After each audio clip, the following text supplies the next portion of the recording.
Ayan mga tropa, let's drink Miracle Fruit Juice. Yan yan, good for the health. It's natural, no chemical ingredients.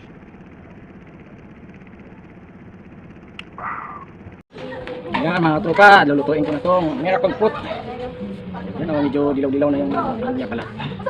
Gagamitin ko dito pang biyak ay lagari para pantay yung okay.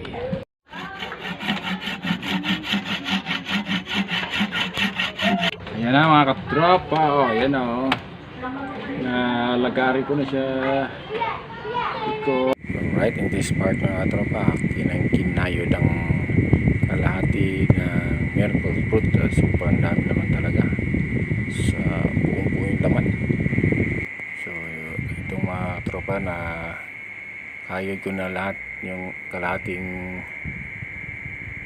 part ng miracle fruit. Ayan o, punong-puno sa isang kawali. Malaki po yung kawali. At ayan na mga katropa, pinakuluan ko na siya. Naging kulay itim na siya. Ayan, di ba? So ito na yung finished product natin mga katropa. Meron natin isang baso, kalahating kaldero at kalahating pitsil yung nalikom natin sa miracle fruit. Ayan, ininom ko na ang isang basong miracle fruit. Thanks for watching.